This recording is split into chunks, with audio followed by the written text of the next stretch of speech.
And welcome to another edition of The Natural Nurse and Dr. Z. This is Dr. Z, and we're here to talk about health, wellness, and alternative medicine today. And you can always get our information by going on our websites. That's naturalnurse.com, connect with the Natural Nurse, and, of course, Dr. Z Naturally. So we have a great guest, one of my colleagues for a long time. We're going to interview Dr. Jillian Stansbury, or Jill Stansbury for short. She's a naturopathic physician. She's practiced in Southwest Washington for 30 years, specializing in women's health, mental health, and chronic disease. She has undergraduate degrees in medical illustration and medical assisting, and is the former chair of the Botanical Medicine Program at the National College of Naturopathic Medicine, where she remains on faculty and teaches courses in natural products chemistry, botanical influence on cell biology, ethnobotany, and other topics. She's published a lot of books, including work she's working on a 5-volume series, which I've had a chance to look at a couple of the ones, Herbal Formularies for Health Professionals, and she writes for lots of professional journals, including the ARM Journal that I write with her, and teaches around the world at different conferences where I bump into her all the time. And she frequently travels to Cusco, the navel of the world, and the Peruvian Amazon, studying South American plants and working with various tribes in the jungles of Manu and Iquitos. And that's what we're going to be talking about today, and other topics, too, with Dr. Jill Stansbury. How you doing, Jill? Nice to hear from you. Good morning, Dr. Z. I'm wonderful. Thank you so much for having me. Yeah, it's great to connect with you and have you on my show finally. Indeed. Tell us a little bit about your work in Peru. That, to me, is, I wanted to talk today about that, and then maybe I wanted to talk about plant communication and plant consciousness. I know you published a really interesting article on that. And maybe the two are together, because maybe when you're in the jungle, you feel more surrounded by plants, although plants are all around us all the time. Everywhere I go in the world, there's always a bush doctor, a shaman, herbalist, or somebody that we try to connect with when we're traveling. And, of course, myself and Dr. Cam, I take also students for many years to Jamaica to also study the more tropical rainforest and, of course, the ethnobotanical knowledge passed on through generations in the Caribbean rainforest. Yes, I hope to accompany you someday. It's a great trip. But tell us a little bit about what drew you to Cusco. Actually, every time I ever saw photos of Machu Picchu, it just drew me in. It seemed like a place a fantastic artist might have made up for a Disney backdrop, and I knew that someday I had to visit there. I even had a dream one time about flying, and flying dreams are always good, flying around Machu Picchu, and I booked a ticket within a couple days of that dream with the goal of hiking the Inca Trail. It also was a just good goal to keep me exercising and going to cardio workout classes so the trail didn't kick me in the rear, a good motivation to try to improve my fitness. And really, once I went there, it was everything I always sort of dreamed of, just a magical power spot on the planet. Cusco itself is just steeped in spirituality and culture and tradition. It's a modern city by all accounts, with restaurants and hotels and taxis, but yet you're walking the same street that the Incans walked down some 500 years ago, and even the pre-Incans before that. All the pre-Columbian art and museums and fantastic stonework. There's many cultures still thriving, wearing their traditional clothing and speaking the Quechua languages and the Amira languages, living in the mountains right out surrounding Cusco. There's all sorts of festivals. I think almost every day when I'm there, there's some kind of a parade, whether it's celebrating a saint of the church being paraded about, or kind of a mixture of Catholicism and Incan spirituality, where maybe statues are festooned with plants that are significant in some way or held on a certain lunar event or astrological calendar date of some sort. Just parading down the streets with traditional instruments in some cases, like there's zamponias, which are made from wooden bamboo lengths and tied together like a pan flute, or modern instruments, trumpet kind and drum sorts of bands. And people will dance for hours and hours just going down the street in almost a trance-like state. So all those things combined together, like kind of what's not to love about Cusco, its spirit and its enthusiasm and its culture, and then just all the smells and the textures. And I think that's somewhat common in so many cultures outside of the United States, where we might tend to, our dress is a little more sedate, not so colorful, or not so many textures and patterns juxtaposed against one another, and kind of more celebrating clothing and life and tribal identity is very alive and well. So those were some initial reasons just to have a good athletic vacation for myself, to hike the Inca Trail, which I did and loved it, and it was fantastic. And you must pass through the city of Cusco to get to the Inca Trail, so it's just a common tourist destination, though it's not obnoxiously touristy where the whole town is built around tourism. There's plenty of people just walking down the street doing their normal day-to-day life.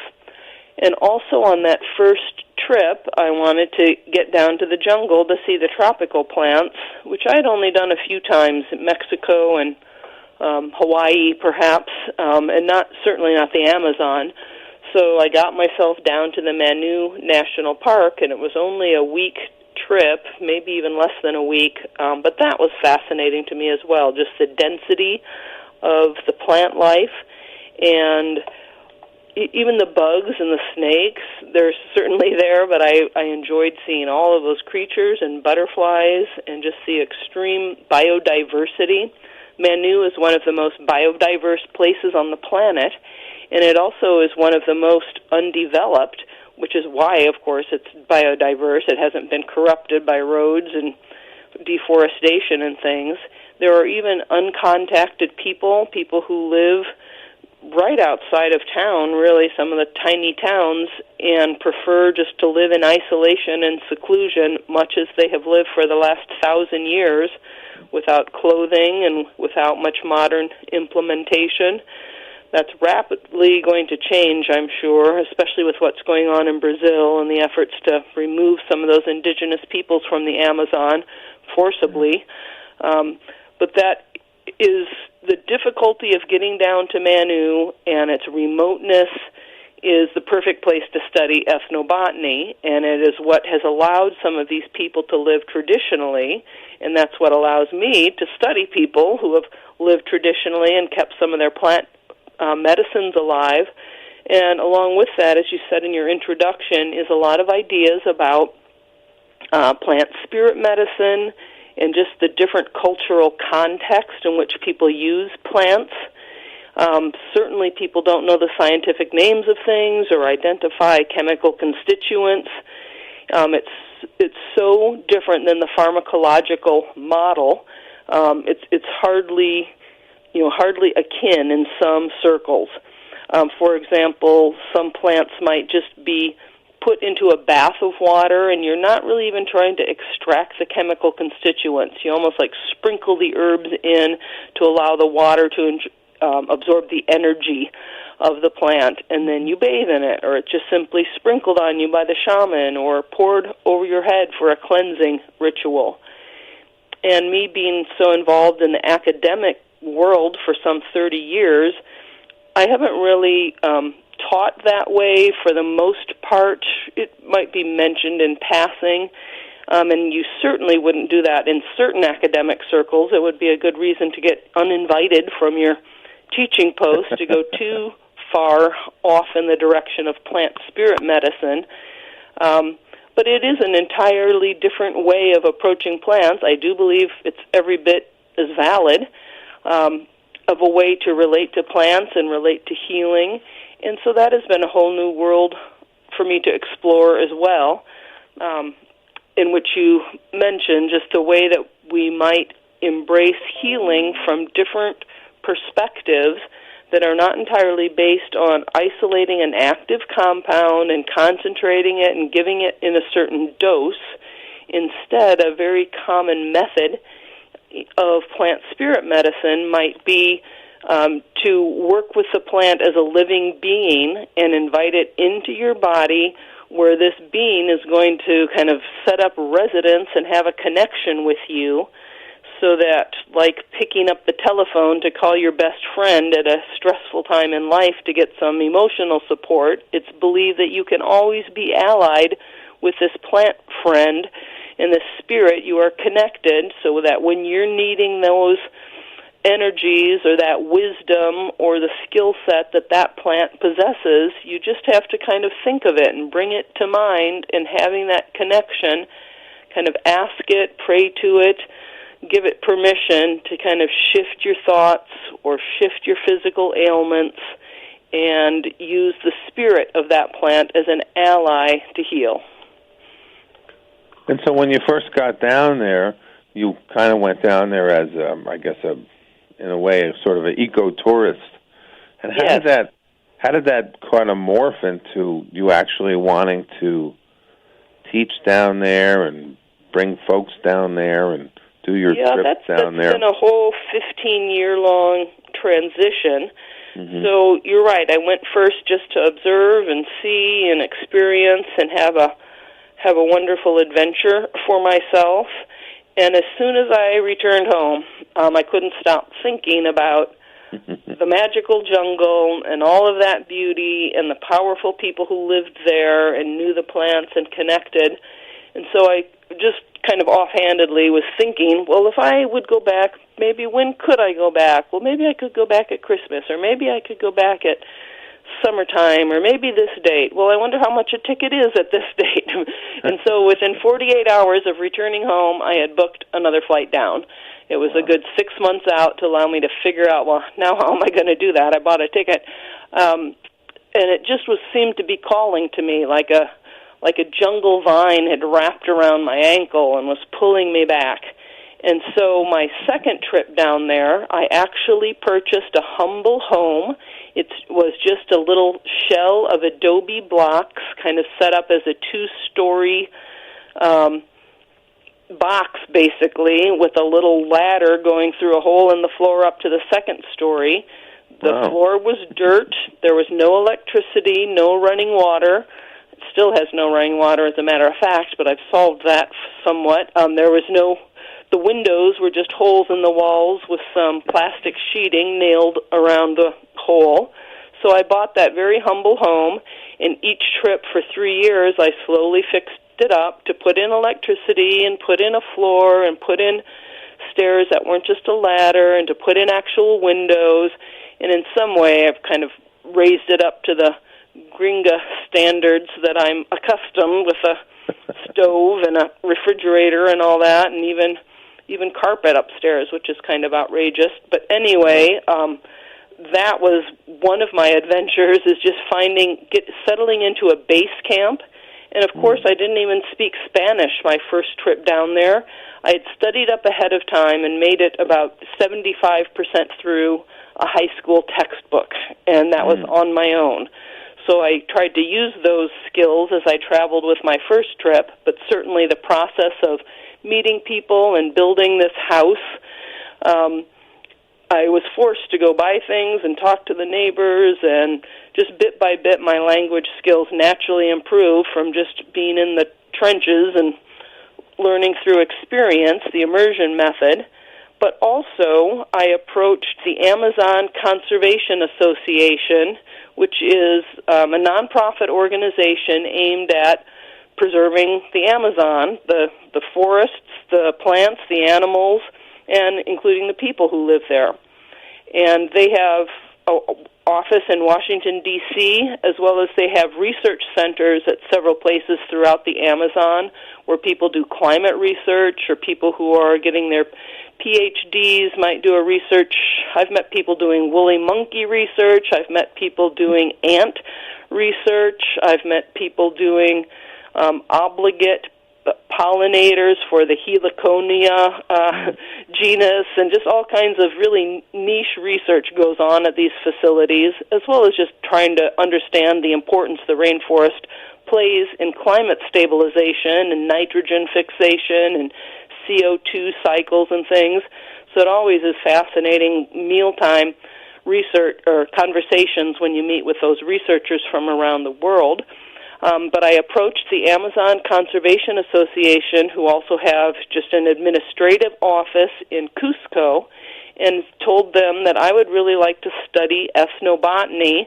And I had all the books that there were, and they were great, but I would really like to study with actual people who really knew the plants and especially actually used them to heal people.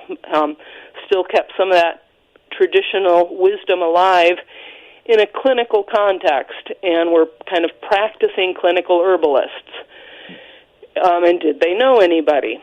And turns out they were going within the next 2 weeks or so down to meet with the Keros Wachaperi people of Manu, because they had given them funding to build a little lodge of sorts, and that lodge would allow the Keros people to stay on their traditional land and host tourists or host researchers on their land, just kind of a humble little lodge with a couple bunk beds and just screened porch and some simple tables and chairs and things, very basic accommodations. But they were going down to inaugurate this building because it happened to be the same date that they were choosing, that they were granted a concession, which is the equivalent of the U.S.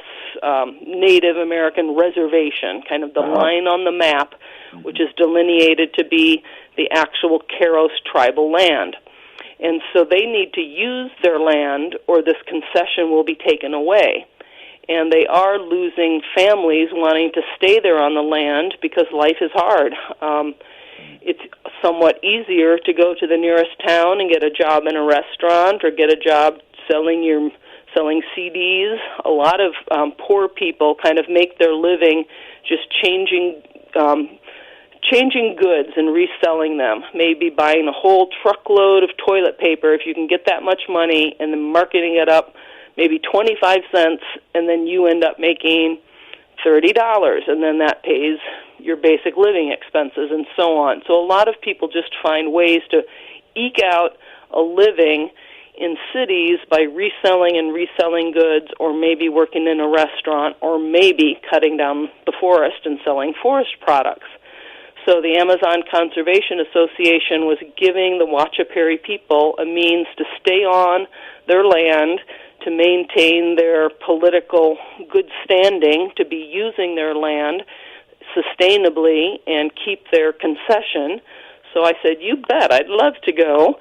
And that was one of my first introductions to some of the indigenous people. And so after I met them, I said that I would like to speak to the president, because that's how it's done, and I would like to talk to them about teaching me medicinal plants and doing research in their community on their use of medicinal plants. And this was taken really quite seriously, in that it went to a committee of some dozen or so people that I was to present my proposal to. And my Spanish was somewhat better, but maybe still not stellar by this point, a year or so in. But I explained what I was doing, and for a moment or so, there was some concern that I might be a pharmaceutical representative that was going to find some miracle cure and patent it and run off with it and leave them with nothing for their efforts. But once it was understood that I was just a crazy plant lady, somebody who loved plants and wanted to come hang out with them and talk about plants sun up till sundown, then they could relate to me a little bit better, and the trust built over the years. And I've been studying with them some 15 years now. I watch the children grow up, and some have their own children. I've seen the deaths and the marriages and the births and how the community has changed and grown and what their aspirations are for themselves to keep living together on their own land despite some significant economic pressures. So that was the first community that I studied with, and I studied with them exclusively for about 2 years. I would live in the United States for 3 months and earn as much money and save as much money as I could, and then I would leave for 3 months and leave my clinical practice and pharmacy in other people's hands and go study for 3 months. So I did 3 months in the U.S. and 3 months in Peru, 3 months here, 3 months back, and I did that for a decade. And after I'd studied with the Keros Wachaperi people for several years, I asked if they knew anyone else in the general area that I should perhaps study with. And a woman of the Matsaganga lineage, Alicia, her name kept coming up, but there's no way to call her. There's not a phone. There's not a post service to mail her. She doesn't do internet. She doesn't do Facebook. So I finally one day just hired a boat to drive me to her village and just knocked on the door. Kind of bold, and I'm sure surprising just to have someone such as myself show up at her door.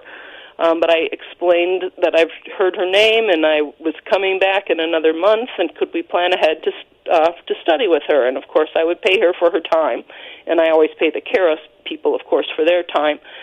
And she was willing, and it kind of continued in that way. I flew to Iquitos, which is right on the Brazilian border and on the Amazon River itself, and I approached the Bora community and the Yagua community. And similarly, in all these cases, it was taken fairly seriously that I needed to speak with the president of the community or the chief and explain my intentions, and in all cases people said yes. The chief of the Bora community pointed out that sometimes they've had people coming to study medicines with them, and then the knowledge is published in books in other languages that they can't read. There's not any mention of them. There's even photos of them or their hands showing them plants and not mentioned. And I could kind of see the injustice of some of the ethnobotany antics or studies that PhD researchers or various kinds of collaborators, for lack of a better word, might gross disrespect to just some oversight in their enthusiasm over their topic. But since that time, I've become wonderful friends with the chief of the Bora tribe. I said, I will certainly honor you and pay you for your time, and I've become almost like the auntie of some of these communities because I'll come bearing gifts, and my Spanish has gotten better and better to be able to laugh and joke and talk with people. So Liborio Manus Flores is a 40-year-old grandfather and lifelong chief of the Bora tribe. He was one of the people who agreed to teach me, but says really his mother and his uncle know better. So I mainly study with his uncle and his mother, and he has other things to do to run the community, but Liborio himself has taken me out. And since he's such an affable person, I fly him into Cusco, and he's my assistant and guide and teacher when I bring students down. So in summary, I've been studying with the Keros, the Matsaganga, the Wachaperi, and the Yagua people for over 10 years now. And then I've also studied the Andean plants. I found a lovely book on the flowers of the Inca Trail, and it had Oscar, the author's email on the back of it. So I emailed that email and said, hey, I love your book. Are you in Cusco? I'd love to meet you. And he's a wonderful gentleman and very ecological-minded and is involved with all kinds of ecological and environmental sustainability projects and helping the people of the outlying communities of the Sacred Valley maintain traditional agriculture. He's involved in a steam distilling operation of essential oils where the whole community contributes and the whole community shares in the profits. So it was really a fortunate finding just to email him, and he's become another teacher to me. He speaks fluent Quechua and can also clue me into some of the names and the myths behind them that I think would take me a whole other lifetime to find some of the nuances of that difficult language. So I've studied the Andean plants with Oscar and a few other teachers as well. And then just hanging out in Cusco for as long as I have, you certainly just pick things up from the restaurant menus and from conversations with friends and from some of the cultural operations or some of the books that I've found. So it's just sort of snowballed organically how I became able to work with some of the indigenous communities from showing up as kind of an adventure seeker in the first place. Yeah, that's amazing. Mm-hmm. Yeah. My story is kind of similar too. I went actually down to Jamaica in high school and one day missed dinner because we got lost in some caves.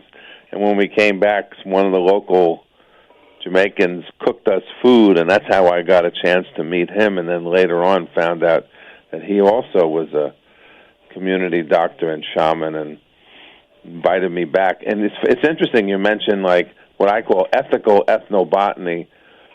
When I got back from naturopathic school, I wanted to study with him, and this group of people, the Maroons, they're very kind of standoffish to outside influences because of the very same reasons that you mentioned, like people robbing intellectual property and not giving them credit and not asking permission for photos. So, interestingly enough, he had a dream, and he communicated with his grandmother's duppy or spirit, and they I guess, together decided that I would be an okay person to do this type of work. So it's interesting how they connected with the spirit world to give the okay, and then I also immersed myself in many trips. I figured out that probably I spent about 2.5 years down there. Yeah, if you add up all the trips that the times that I spent, yeah. It's similar to the Bora community. My friend Liborio and his mother and uncle, when I approached them and asked to study, Liborio agreed to take me out for that day or to return the next day or something of that sort. But after that trip, showing up at their community for the first couple of days, and as I got to know him, he told me that all kinds of people come to their community and want them to study plants, and that they typically don't say yes.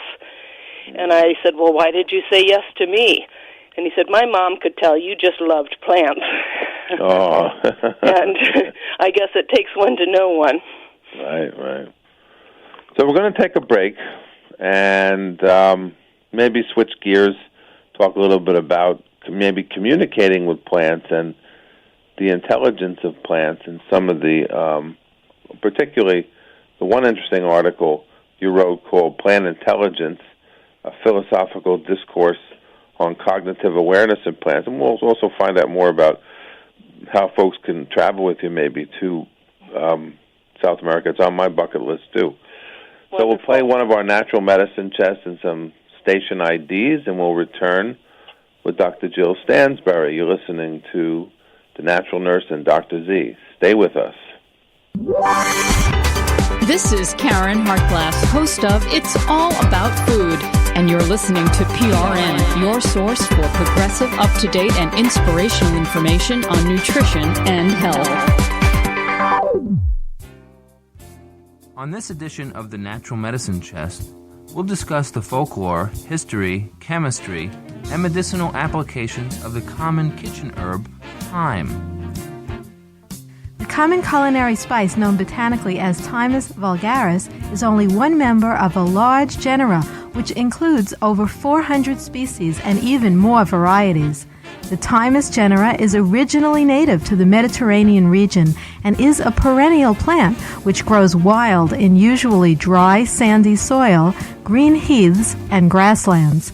Thyme is a prolific, fragrant, creeping ground cover and often displays an attractive spray of flowering branchlets spanning the spectrum from white to violet.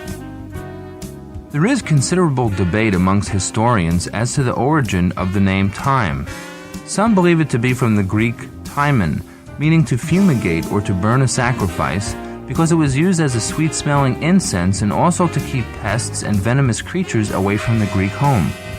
Others believe it came from the Greek thumus, meaning courage or energy, perhaps because it has a reputation of being used by Greek warriors for courage and was bathed in and used as a beverage for invigoration. The Egyptians used an herb called tham, which we believe is Thymus vulgaris, to mummify their dead.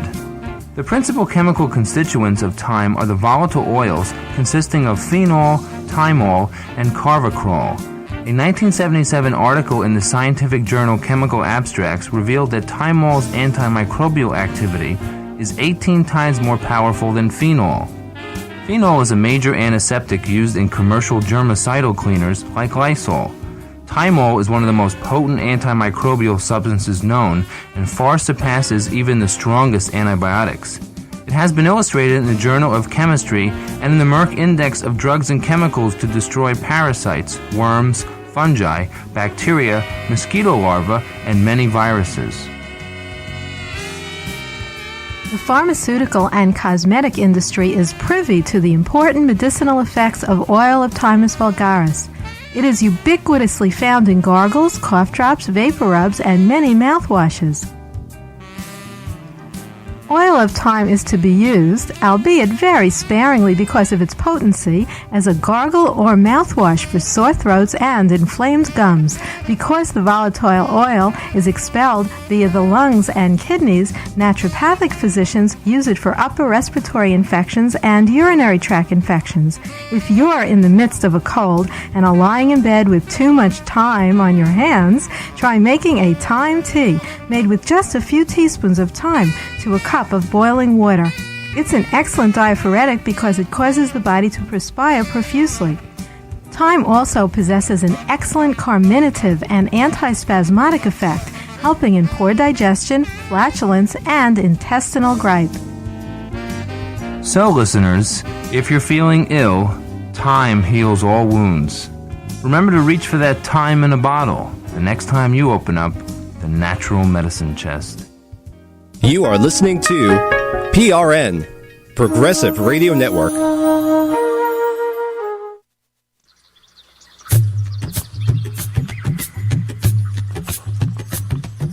And welcome back. This is Dr. Z, and I'm here with Dr. Jillian Stansbury, and we're having a great chat.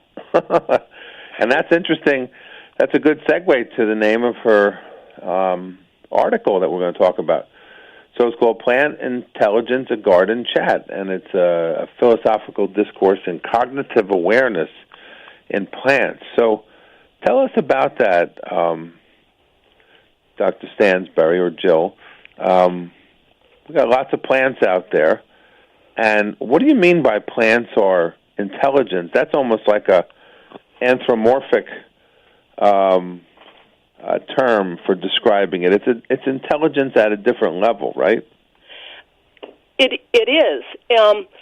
I think you have to be sensitive to the beings of plants to see their intelligence, and I think this has been somewhat of a taboo topic, and we touched upon that earlier, that it's in many academic circles, it's thought an unworthy thing to explore, it's thought to be unscientific or even woo-woo, to use that term. It is not really given its, I don't think it's due serious investigation to really understand what is going on at sort of a soulful level, and even to think about spirit and soul is not very acceptable in most scientific academic circles. We like to separate that to the realms of theology. I do think naturopathic medicine or some spiritual seekers integrate spiritual health, emotional health into physical health. If you're depressed, if you're mourning, if you're apathetic, if you're grieving, if you're guilty, we know that those things, that's been proven scientifically, can impact our physical health. But it kind of stops there, and we keep the domain of the spirit and the psyche for religious experts and for theologians, and more look at the impact that our emotions might have on our physical being. Could it cause IBS? Could it cause autoimmune disease? Might it trigger migraine cascades? And those kinds of things are barely broached in modern medicine. So it's not been the most robustly investigated topic, I believe, because of a certain research or academic bias. So there's not been research per se, but we have simply said that plants are alive. We do give them that. They're living beings like animals are alive, and so we've allowed them that grace, but it often sort of just stops at their aliveness. And only now that we're starting to have more research techniques or broaden the discussion, or there's more infiltration into the benefits of our psychological and our spiritual health, whether yoga might have opened some people's minds that actually yoga can help get people off of pain medicines, or yoga helps with recovery of different post-surgical traumas and different sorts of things. There's at the present time a slight increase in willingness to even broach such topics. So plant intelligence could be investigated by so many different parameters, from almost the plant spirit medicine that we were talking a little bit about earlier, how some of the Amazonian people might look at it, and their highly varied cultural differences, to not being academics and not being very scientifically rooted at all. In their culture, they've simply accepted that plants are living beings, and as living beings, they have a certain quality, and when we ingest them or befriend them or even spend time around them, that quality, that soulfulness, that spirit, can affect us. Mm-hmm. But to look at it from more of an academic standpoint, can we take the question of, are plants sentient? Are they aware? Are they intelligent? Is there a way to shape that with a modern twist? It's not easy to do, but not impossible. And some people are starting to do it with some of the research that's on electric currents in plants, that's on the ability of plants to kind of map out their surroundings. By that I mean some plants just seem to know that it's sandy on one side and it's moist on the other side without actually touching that sand or touching that moisture, but we can witness that they'll send all the roots over to the moist area. There's probably scientific explanations for it. They know that more water molecules are somehow hitting them from the left, or whatever direction, from the west, and they will move in that direction. So some of it's really quite simplistic, but surprisingly has not even been looked at all. So some people are trying to take the notion of plant intelligence to a somewhat scientific investigative rigor. So to talk about plants being intelligent, we might have to say, well, what is intelligence? Intelligence itself is defined in various ways, but it generally includes the ability of an organism to respond to the environmental stimuli and challenges around it and respond appropriately. That's intelligence. And so we can see in our own body, do we always respond intelligently to the challenges around us? And no, we don't, but we consider humans to be sentient beings or alive and aware.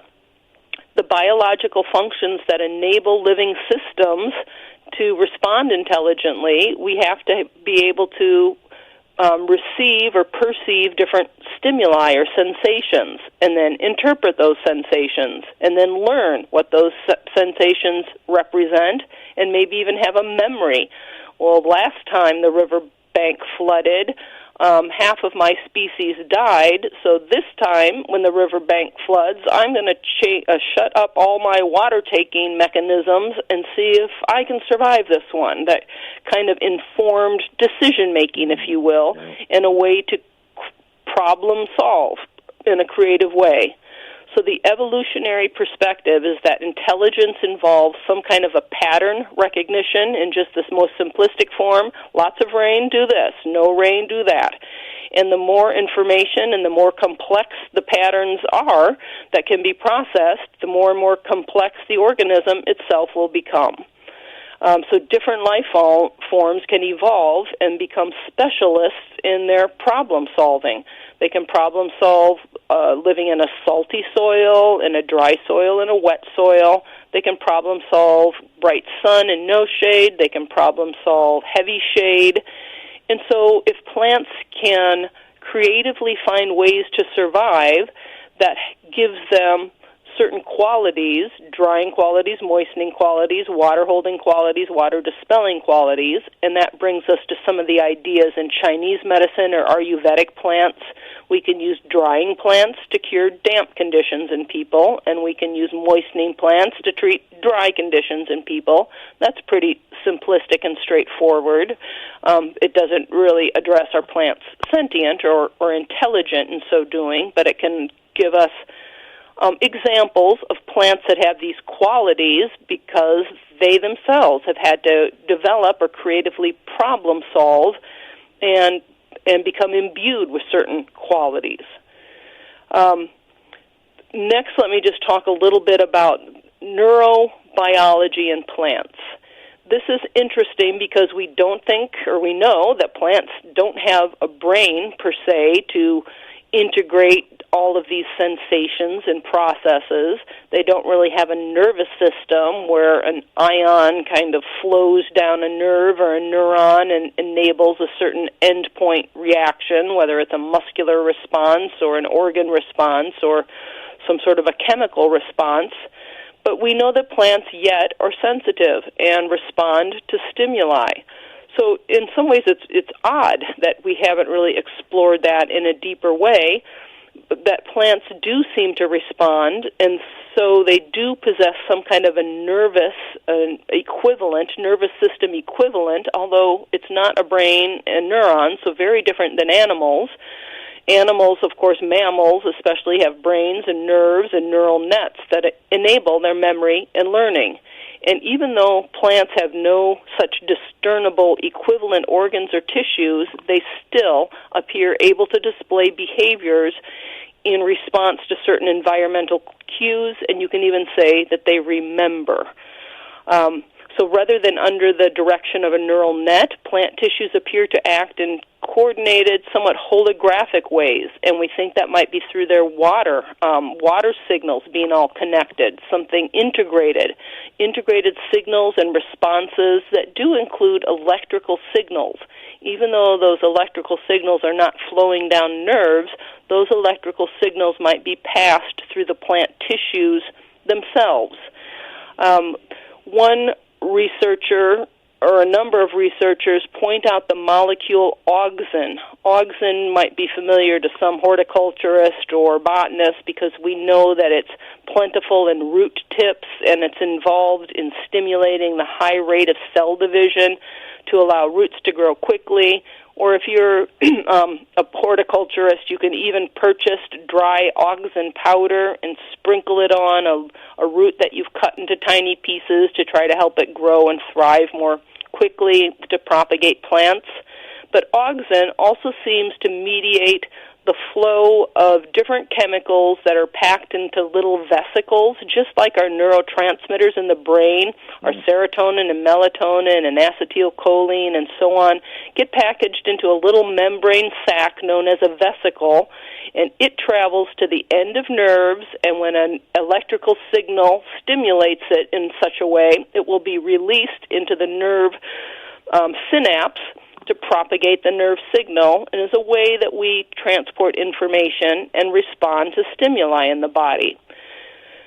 Researchers are reporting that auxin also can facilitate the transport of vesicle-mediated chemicals around the body and enable the production of various different chemical signals, and in a way is very analogous to mammalian neurotransmitters.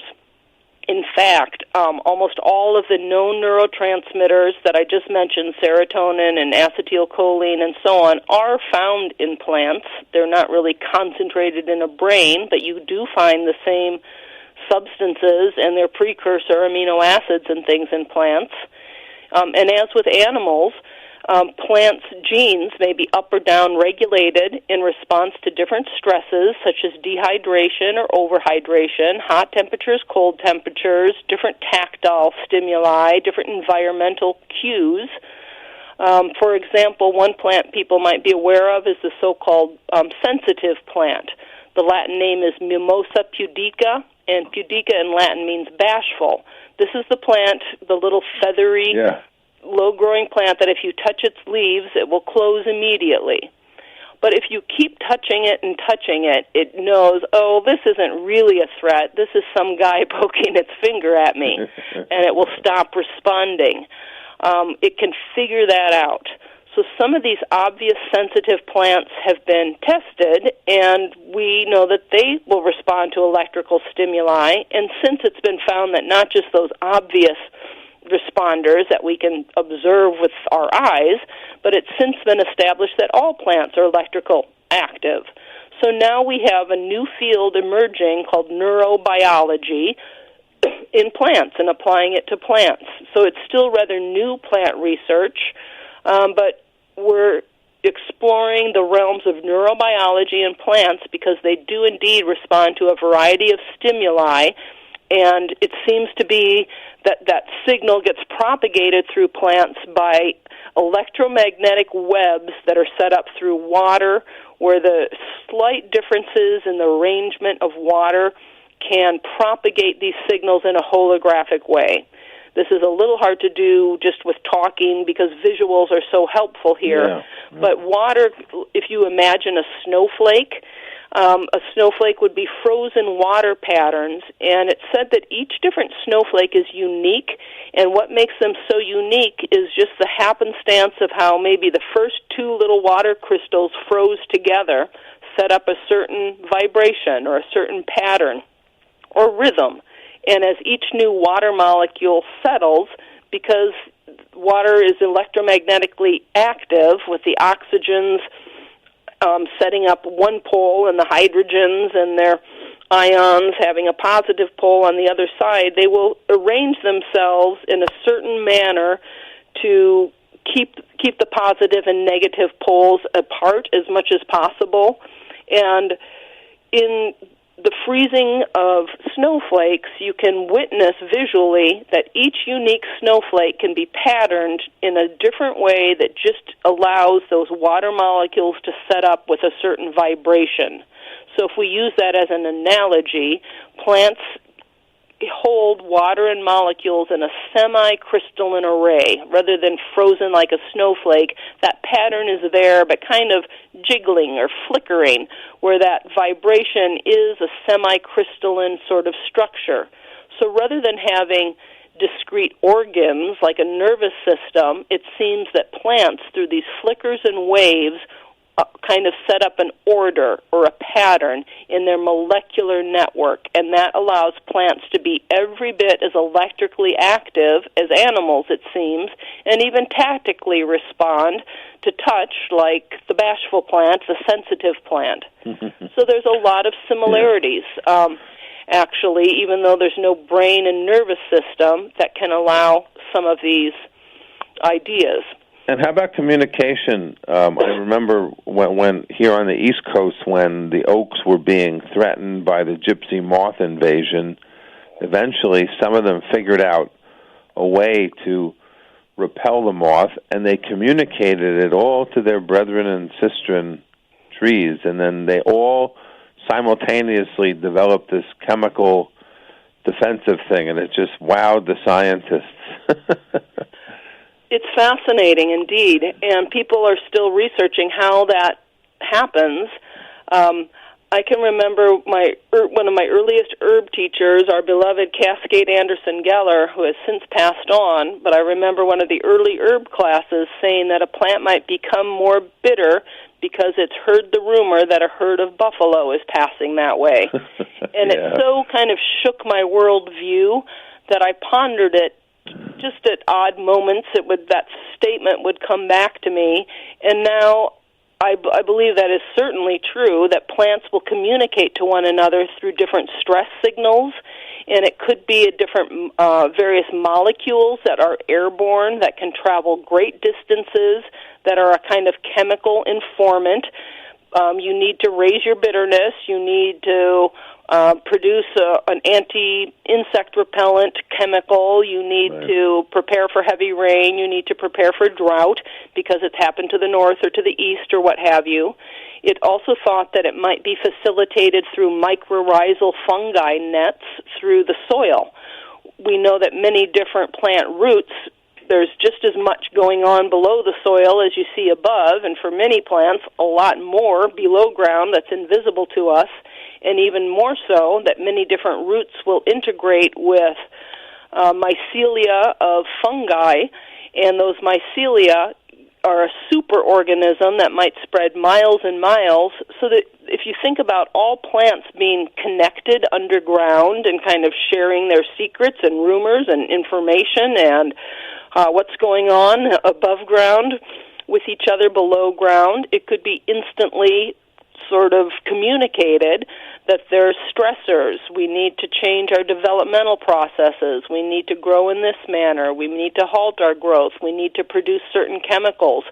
So plants certainly do communicate with one another, and they seem to be able to do so at great distances and in a way perpetuate the survival of their species in a very Darwinian kind of way. And that brings me to something that I want to bring up, because I know we don't have that much more time, but something about the willfulness of plants as well that relates to its spirit and communication and use of plants. While individual humans seem to have an individual spirit or soul or will, and we kind of champion that to be individualists or all people are different from one another, it's not hard to think of different animal species that are all kind of the same. Like all the different ants of one community seem to behave in the same way. All different goldfish seem to pretty much have the same personality. Where our companion plants, dogs and cats, not so. You can have the skittish cat and the aggressive cat and the silly, funny cat or the lazy dog and so on. But different plants seem to all have the same behavior amongst their genus and species. So that has caused some metaphysical writers or some of the more esoteric thinkers, Rudolf Steiner, for example, or some of those anthroposophical authors, if you happen to have heard of that arena, talk about group wills, and this matches my own idea. Let me, in just a couple minutes here, bring in what Nietzsche had to say. Nietzsche, a well-known philosopher, contended that plants' search for nutrients was a manifestation of its will.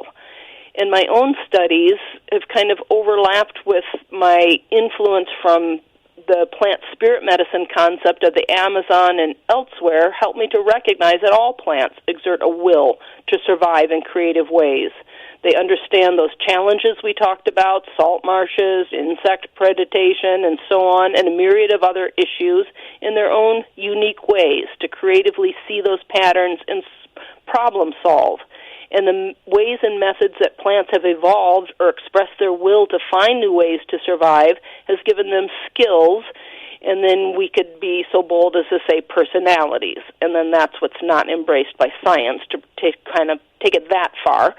But there are strong plants like an oak. There are weak plants like a begonia, shy plants like the Mimosa pudica, aggressive plants like that weed you can hardly ever get rid of out of your garden, stoic plants, dramatic plants, and so on. But unlike humans or some of our companion animals like plants and dogs, individual plant specimens don't really have their own personality, but rather each species of plants shares its personality.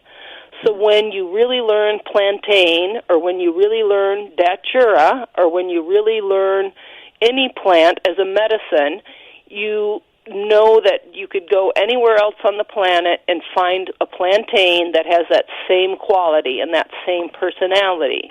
And that's why some of the shamans think that you don't even have to have that physical plant material present. You don't have to have a leaf of plantain in your hand. Rather, you can tap into that group will, into that group spirit of the plant that has that personality or has those skills, and once you really meet it and are an ally with it, it's with you forever. So it's a very different way of thinking about using plants to heal based on, does it have this alkaloid, does it have this flavonoid, does it have this antioxidant potential. Instead, it's approaching plants as other creative living beings, that you want the solidness of an oak when you're feeling weak-willed, or you want the gentleness and the soothingness of an aloe when you are feeling scorched and dry to the bone, for example. So in some philosophical circles, the kind of judgment of the degree of intelligence in animals is equated with this freedom of choice. Just animals have free will, the ability to discern the outcomes of various choices and make a judgment as to which course of action will bring the most desired life. You make a choice and you act on it, and that creates your free will. But are plants just mindless and having no free will? Or are some of the behaviors that we've talked about just rote survival mechanisms?